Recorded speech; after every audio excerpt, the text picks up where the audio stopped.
Chapter 41. Mr. Wellington came into my bedroom just after daylight, dressed in his robe. I had been awake since the birds sounded almost an hour before, enjoying the large, comfortable bed in one of his t-shirts. He had washed my clothes for me and set them at the foot of the bed. "Get dressed," he said. "We've got to get an early start." He walked out, and I heard him in the kitchen pouring a cup of coffee. I put on the clean clothes and went into the living room to wait. Mr. Wellington came in with his coffee in one hand and a newspaper in the other. He held the paper out to me and nodded towards the pictures in it. There were pictures of the place along the road where I'd left Kit when he was sick. "This where we need to go to get that gun?" "Yes, sir." "Let me get dressed and we'll be on our way." A half hour later, we were in Mr. Wellington's truck and headed for the Talladega National Forest. After a few minutes, he leaned over the seat and rolled down my window. The morning was cool and humid, and the wind felt good on my face. He took a cigar out of the glove box and stuck it in his mouth. As he chewed it, I realized where the pleasant smell of the truck came from. "You've got a fancy new truck." "I'd rather have an old one." "Why don't you get one? You're rich." "Maybe I will." I looked over at him. He continued to stare at the road ahead. "It's a long way to there to get that gun, you know," I said. "How old do you think I am?" he asked. "Pretty old." Mr. Wellington laughed. "I think we need to teach you some tact before we put you in front of a judge. All I asked for was to go to jail because you don't know any better." I studied his face. "Pap never did like the law. I've gathered that. All you do for a living is the law." "That's right. However, what I do is a lot different from what policemen and constables do. They enforce the law. I just explain it to people." "How about explaining it to me? How come Pap hated it?" "Well, the law is just the rules that most of the people in the country decide that everyone has to obey. There are people like your father who don't like being told what to do. They don't like to obey rules." "How come?" "I don't know. People have got different reasons." "How do you learn what the rules are? I haven't meant to do anything wrong ever since Pap died, and people are chasing me all over." Mr. Wellington chuckled. "I guess that's why you're so famous, Moon. Everybody wants to hear about how a child can be raised out there in that forest and no sense of the rules." We pulled over and got 6 sausage biscuits at a drive-through restaurant. I ate 2 of them before I spoke another word. "Save some for lunch," Mr. Wellington said. He reached over and took the biscuit wrappers from me and stuffed them into a bag. He pulled a black box from under the seat and pressed a button on it and set it on the dashboard. "I need you to tell me everything about what happened to you out there, Moon. I need you to start from the night you broke out of Pinson." "You want to know how Kit got over the fence and how we got the bus?"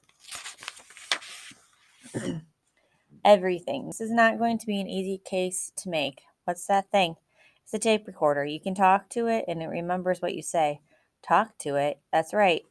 I started telling the tape recorder everything I could remember. Mr. Wellington kept his eyes on the highway, and sometimes he'd nod and sometimes he'd smile, but he never interrupted me. One time he pulled over to the side of the road to look at a map. "You lost?" "No, keep talking." When I finally got to the part where he found me on the leash with Sanders, I stopped. Mr. Wellington reached in front of me and pressed another button. "That's quite a story," he said. "It gonna remember all that?" "It'll remember it." We pulled over next to where the tram road met the blacktop, and Mr. Wellington looked past me and out the window. "This it?" "Yes, sir. About 5 miles or so up into those hills." Mr. Wellington got a small backpack out of the truck and put a camera, the rest of the biscuits, and 2 water bottles into it. "We've got a good drinking creek at the shelter," I said. He zipped the pack and put it on. "Just in case," he replied. I shrugged, and the 2 of us started up the tram road. Mr. Wellington didn't walk fast, but he didn't need to stop and rest much. Sometimes I'd get too far ahead of him and have to sit down and wait. Only once did he catch up to me and lean against a tree and take a sip of water. He screwed the top of the water bottle back on and wiped his eye with one finger and said, "I can't believe you dragged your friend Kit all this way." "I was scared. You get stronger quicker when you're scared." "Adrenaline," he said. "That's what Pap called it. Said if I had enough adrenaline, I could whip anybody." He put the water bottle back in the pack and walked past me. "I wish you'd stop relying on that advice so much," he said. "Come on." It was noon by the time we made it to the shelter. I looked around and saw our fire pit, cold and rain spattered in the center.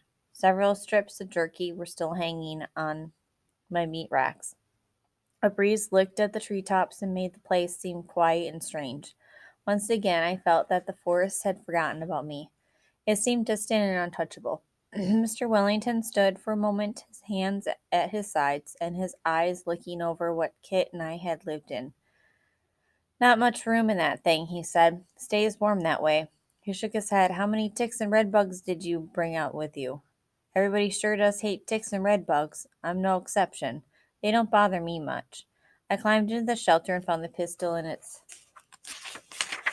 hiding place under the marsh grass. I also saw the 2 deerskin hats we made, and I got those as well. When I crawled back out, I gave Mr. Wellington the pistol and put one of the hats on my head. He stared at me as I adjusted it. They're going to convict you for sure with that thing on.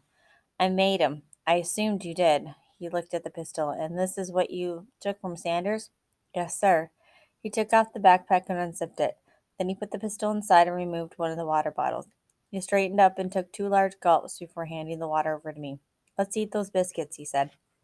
After lunch, Mr. Wellington stood and stuffed the trash into his pockets.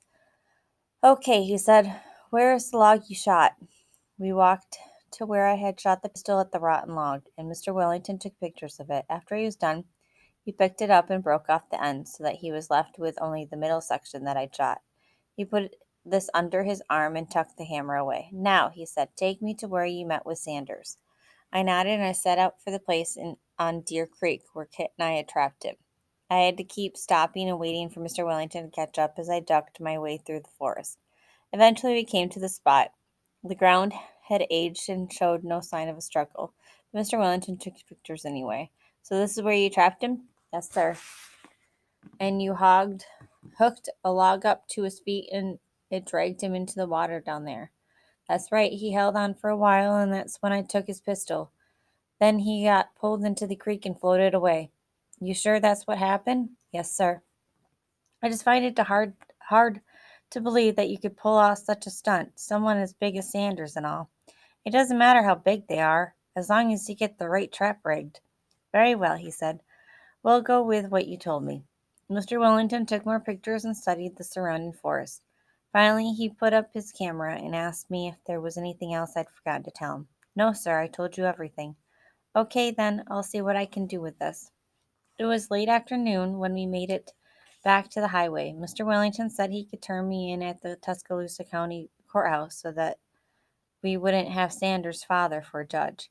You think Sanders' pap is like Sanders? I don't know, and we won't take any chances. Drop you off and get these pictures developed and start working on the case. Imagine it won't be long before Sanders finds out where you are and all heck breaks loose. What are you going to do with those pictures? I don't know yet. I'll have to see how they come out, and I'll need some time to study them. But I'll think of something. What are you going to try and do for me? Mr. Wellington looked at me and raised his eyebrows. I'm going to try to clear you of attempted murder. I shrugged. All right. It doesn't make a difference to me. Law's going to be after me no matter what. One place is as good as another if you're going to be locked away. Well, maybe we can keep you from getting locked away. Nowhere else for me to go. Mr. Wellington put the cigar back into his mouth and chewed it. We'll just have to see about that, he said. We got to the courthouse right before it closed. The clerk took me from Mr. Wellington and sent me with a policeman to jail. The policeman put me on the back seat of his car without handcuffs. After we pulled out of the parking lot, he looked at me in the rearview mirror. You been hiding out in the forest? Little bit. I've been all over. He looked back at the road. What's that on your head? Deerskin hat? Where'd you get that? Made it? Yeah? Yeah. I've got another one right here with the tail still on it. And I held it up for him to see. It's all I've got left. The policeman looked in the rearview mirror and studied the hat. He shook his head and turned to the road again. You've got a fancy lawyer now, huh? Mr. Wellington says he wants to help me. I don't know what he can do. That constable down in Sumter County says you've been out shooting at him and killing his dogs. Judge Macon won't cut you slack for that. I'd be glad that lawyer wants to help you out. I shrugged. You're not going to bite me or nothing, are you? No, sir, I'm not aiming to try and whip up on anybody anymore. I don't aim to bust out of anywhere either. That's good, he nodded to himself. That's good. I hear you've got a mean bite. I was about to tell him I'd only bitten one person in my life, but I didn't. It seemed like it wouldn't do any good. The Tuscaloosa jail was a lot bigger than the one in Livingston. There were prisoners across from me and on either side. Everybody started asking me questions right after the policeman left the room. Shot any people lately, kid? You speak English? Got any good recipe for dog?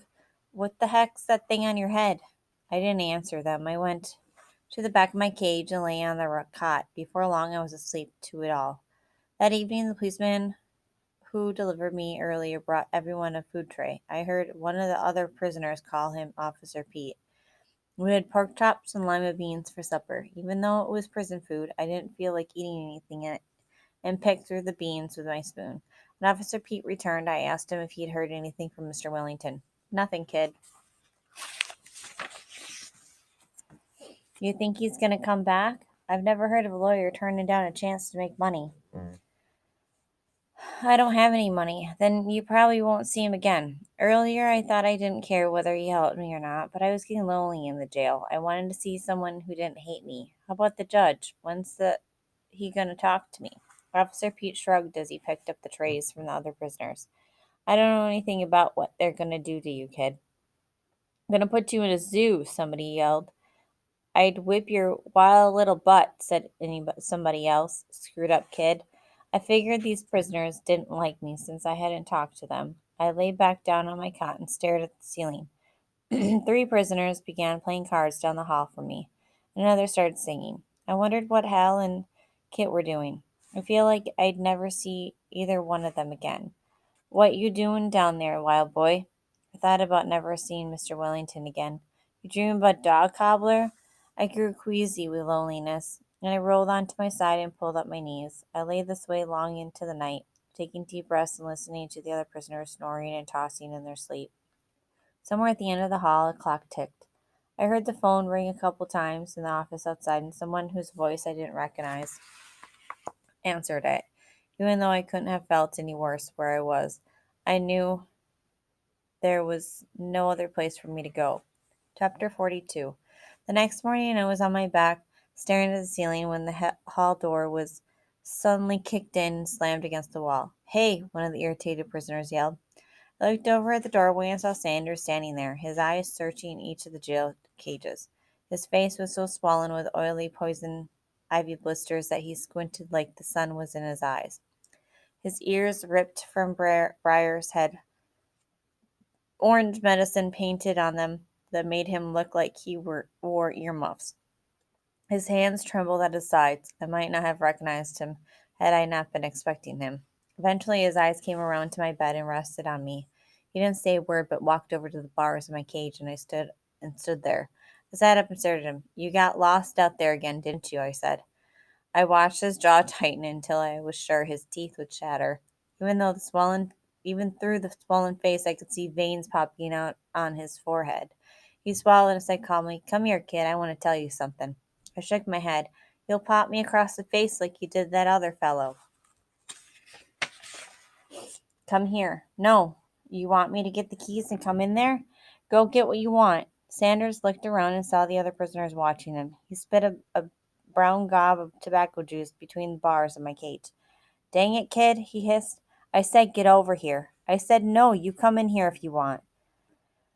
Sanders clutched the bars tightly. Come here, he yelled. I shook my head. Hey, one of the prisoners yelled. Why don't you keep it down? You crazy or what? Sanders pointed at him and spoke through clenched teeth. You best keep your mouth shut if you know what's good for you. Prisoner chuckled. Mister, you ain't got no authority here. You're just a constable. Sanders took a step in the prisoner's direction. Don't you? Officer Pete came through the door and looked around. What's going on in here? Sanders stopped and I saw his sides bulging in and out with heavy breathing. Mr. Sanders, I think it's time for you to leave, Officer Pete said. Yeah, get out of here, you idiot, someone said. Sanders turned and looked at me. Let me in there with him. I need to discuss some things with that boy. Officer Pete shook his head and grabbed for Sanders' arm. I don't think. Sanders jerked his arm away. Don't handle me, he snarled. Officer Pete straightened and stared at Sanders. Let's go now. After Sanders was led away, the prisoners began asking me questions. Who the heck was that kid? Sanders, I said. I seen him on television, another prisoner said. He's the one the kid shot at. Ain't that right, kid? I didn't shoot it at anybody, I said. tired of saying it. He don't act like it. He's always been mad at me. He's just extra mad because he caught poison ivy out there. I think that man's gone crazy, the prisoner next to me said. I shrugged. You're lucky you're in this jail cell. There's nothing lucky about me, I said. A policeman I didn't know brought me breakfast, managed to eat some of it, and then lay back down to see if I could sleep. By lunchtime, I was still staring at the ceiling. I was so tired that I felt sick, but sleep wouldn't come. When the new policeman brought lunch, I didn't get up for it. I let it lie on the floor until he came and picked it up again. Officer Pete brought supper around 5 o'clock. I asked him again if he had heard anything about what they were going to do to me. He got irritated with me as he moved to the next cage. Look, kid, I told you I don't know anything. I'm not a news service for prisoners. But I've been here since yesterday. Yeah, and you've been a pain in the butt too. We about had to handcuff that crazy fellow from Sumter County. But Mr. Wellington said he was going to help me. He turned and looked at me. Consider yourself lucky. Some of these people have been in here a month. I lay back down on my cot. Officer Pete came back. You gonna eat anything? He hadn't had nothing all day except a bite or two of breakfast, somebody said. I'm not hungry, I said. Officer Pete picked up the supper tray. Suit yourself.